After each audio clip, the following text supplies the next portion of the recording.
Narito na ang mga express balita sa loob at labas ng Metro. Senado, nag-convene na bilang impeachment court. VP Sara, pinagkokomento. Senator Bato de la Rosa, pinaaaresta na ng Department of Justice. WHO, nagbabala sa posibleng pagtaas ng kaso ng hantavirus. Senior citizen na may asthma, patay sa gitna ng malawakang rotational brownout.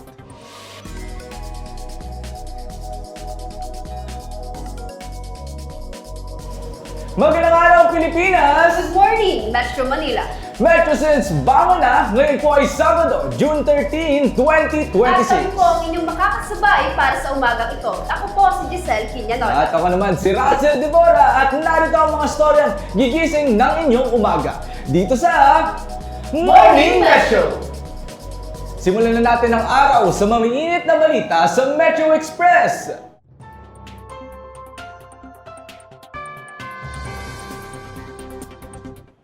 Formal lang nag-convene ang Senado bilang impeachment court para litisin si Vice President Sara Duterte. Nanumpa bilang presiding officer si Senate President Alan Peter Cayetano kasama ang 22 tatayong senator judges. Absent naman sa pagdinig si Senator Bato de la Rosa. Binigyan ng Senado ng 10 araw si VP Sara para sagutin ang mga reklamong graft and corruption, paglabag sa konstitusyon at betrayal of public trust. Nako Giselle, abangan natin ang magiging sagot dyan ng At abangan BC. din natin, Russell, yung magiging usad nito, no?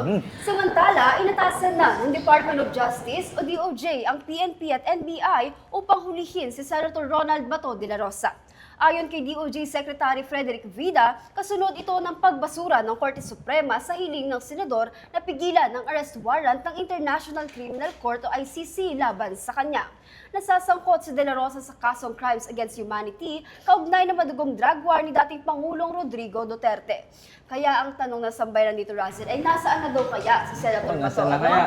Naku, mahirapan na siya magtago niyan. At sa ibang balita, nagbabala ang World Health Organization o WHO sa posibleng pagtaas ng kaso ng hantavirus. Ito'y matapos masawi ang 3 pasahero at magpositibo sa sakit ang 5 pang sakay ng barkong MV Hondius na biyaheng Argentina. Pero paglilinaw ng WHO, bagamat seryosong health problem ang hantavirus, hindi ito mauuwi sa pandemya gaya ng COVID-19. Malungkot na balita, pumanaw sa senior citizen sa Laguna matapos hindi makapag-nebulize sa gitna ng rotational brownout noong May 15. Ayon sa viral post ng pamilya, may asthma at hirap sa pagginga ang 80 anyos na kinilalang si Lolo Serafin. Nangyaring insidente habang nagpapatupad ng manual load dropping ang National Grid Corporation of the Philippines o NGCP dahil sa manipis na supply ng kuryente sa Luzon Grid. Sa ngayon wala pang tugon ng NGCP sa pangyayari. Kami po ay nakikiramay sa pamilya ni Lolo Serafin. Metro Sense, ramdam niyo na rin ba ang pagiging moody ng panahon ngayon? Oo, Razan, alam mo, ramdam ko na yun kasi sobrang init ba naman sa umaga tapos biglang uulan sa hapon, Kaya diba? naman, kaya ating kamustahin ang magiging pinting ng panahon. Ngayong araw, alamin natin yan mula sa ating studio weather reporter, Jeter Pascual. Jeter!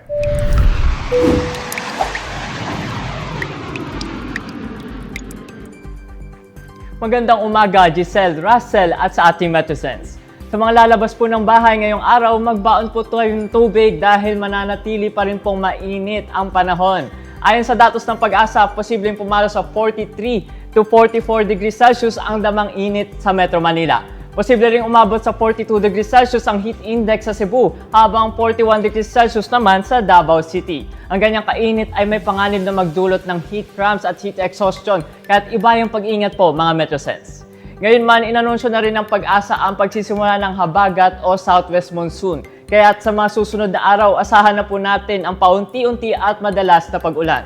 Manatiling nakatutok sa Morning Metro upang malaman ang pintig ng panahon. Ayun po muna ang updates mula rito sa Weather Studio. Balik sa inyo, Russell, Giselle. Maraming salamat, Jeter! Maarawan po o maulan, MetroSense, huwag po Yes. natin kalilimutang magdala ng Huwag niyo kalimutan magdala ng payong.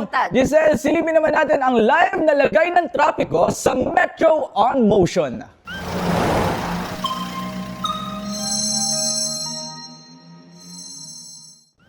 Ito like na lang sa kababa ng Commonwealth Avenue. Kung hindi po mapapansin yan po sa kanan, papuntang Philcoa, maluwag po ang daloy ng mga sasakyan. At sa kaliwa naman, papuntang Fairview, suwabe pa rin at mabilis ang usad ng mga sasakyan. Silipin naman po natin ang kalsada sa EDSA Kabungin. Yan po mga paliko sa kaliwa. Yung mga sasakyan papuntang Cubao ay mabilis naman ang dalaw.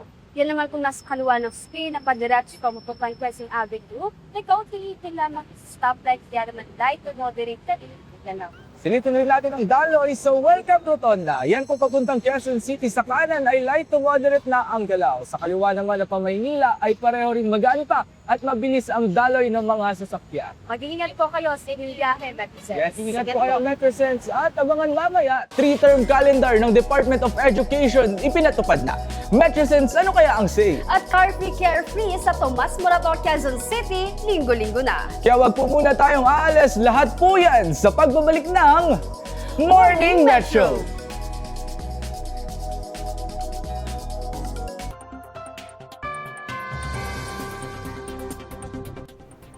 Bagong reforma ng Department of Education sa calendar system nito, ipinatupad na. Pero Razel, kumusta naman kaya ito, ang implementasyon nito para sa mga guro? Yan ang ating aalamin sa Centimetro sa balitang hatid ni Raven De Los Santos. Ngayong nagsimula ng school year 2026 to 2027, malaking adjustment para sa mga guro at estudyante ang panibagong reforma ng Department of Education o DepEd. Ipinatupad na kasi simula June 8 ang 3-term school calendar sa mga pampublikong paaralan sa bansa, mula elementary hanggang senior high school. Ang dating 4-quarter system, pinaikli at hinati sa 3 termino. Layunin nitong maging tuloy-tuloy ang pagkatuto ng mga estudyante at mabawasan ang workload ng mga guro. Pero kumusta nga ba ang reformang ito para sa mga nagtuturo? Yan ang ating aalamin dito sa Centimetro. Kami, mga teachers, medyo nabawasan yung burden namin pagdating sa schoolworks kasi meron na kaming susundang time frame, timeline mula sa umpisa hanggang sa dulo. Pabor ang isang public school teacher mula Quezon City sa implementasyon ng 3-term policy. Pero hindi raw sapat ang isang araw na preparasyon na inilaan sa kanila ng DepEd. Kapag ka nagbago yung formatting, magbabago rin lahat-lahat ng structure ng lesson plans. Tanong ng grupong Alliance for Concerned Teachers o ACT, ito raw ba ang solusyon sa lumalalang krisis sa edukasyon? Kahit anong ayos sa school calendar, kung kulang po ang silid-aralan, guro, pasilidad, gusto mga estudyante, ay mananatili pong atrasado ang kalidad ng edukasyon. Mahigit 160,000 ang kulang na classroom sa buong bansa at batay na rin mismo sa datos ng DepEd. Mahigit 1 milyong grade 11 students ang nahihirapang unawain ang kanilang binabasa. Hindi naman sasagutin talaga ng 3-term policies yung ibang sakit ng DepEd. Dagdag niya, para mapabuting lalo ang sistema ng edukasyon, kailangang manguna ng DepEd sa pagsusulong ng dagdag pasahod sa mga guro, kabilang ang pagbibigay ng dekalidad at pangmatagalang learning materials sa mga mag-aaral. Hanggang sa muling pagdinig sa tinig ng Metro, Raven De Los Santos para sa Metro Report. At sa ibang balita naman, Carfree Carefree sa Tomas Morato, linggo-linggo na. Alamin natin ang iba pang detalye kay Rysel De Villa. Rysel, kamusta na ba dyan sa Tomas Morato? Rosel, kasalukuyan nga tayong nandito sa kahabaan ng Tomas Morato Avenue matapos kumpirmahin ng Quezon City Government ang pagsasagawa linggo-linggo ng Carfree Carefree Morato simula alas 5 hanggang alas 10 ng umaga.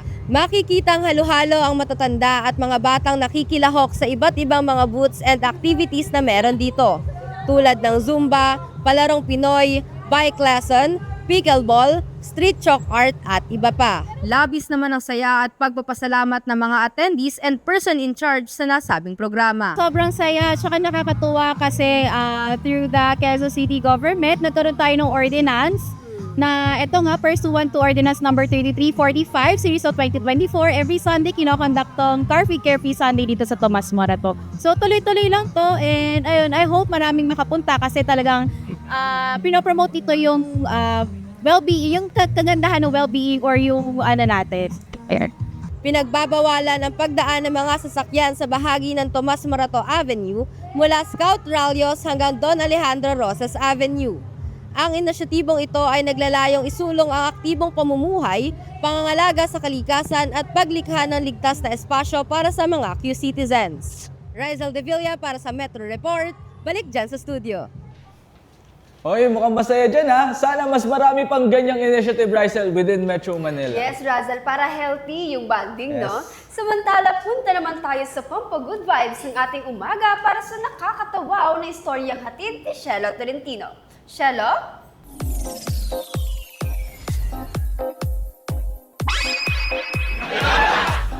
Yes, Giselle! Hinangaan na netizens ang viral sensation na si Ian Mark Kamangkang o mas kilala bilang Petit Queen. Hindi lang dahil sa aliw na kanyang dala, kundi pati na rin sa pagtulong niya sa community. Ibinahagi ni Ian sa kanyang Facebook post ang mga litrato na kanyang pakikiisa sa 90-day feeding program sa Tondo, Manila kung saan 200 bata ang naging bahagi nito. Ayon pa sa caption ni Petit Queen, higit pa raw ito sa simpleng feeding program dahil ito ay kwento ng malasakit at pagmamahal sa kapwa.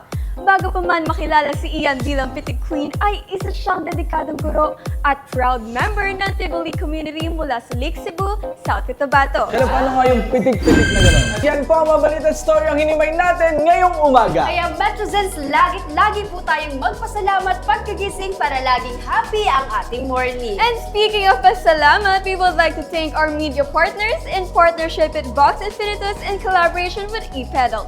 And to our sponsors, Arby's Events Management and Catering Services. Ayan, sobrang sarap dyan sa Order na Arby's. kayo, Book na kayo. guys. And most especially, our sincere thanks to our principal sponsor, Mr. Luke of Anaconda Performance from United Kingdom for his generous support and for being a valued part of Morning Ano Metro. man ang inyong pinagdaraanan sa buhay, huwag po nating kalimutang ngumiti at magsilbing inspirasyon sa marami. At manatili rin po tayong may alam at pakialam sa mga issue at balitang malapit sa atin. Kaya't samahan niyo po kaming muli tuwing umaga mula Lunes hanggang Sabado. At para po sa agarang news, updates at mga susunod nating kwento, huwag kalimutang i-follow ang ating official social media accounts na makikita ninyo sa inyong mga screen. Muli ito po ang inyong morning show kung saan kasabay mo ang syudad.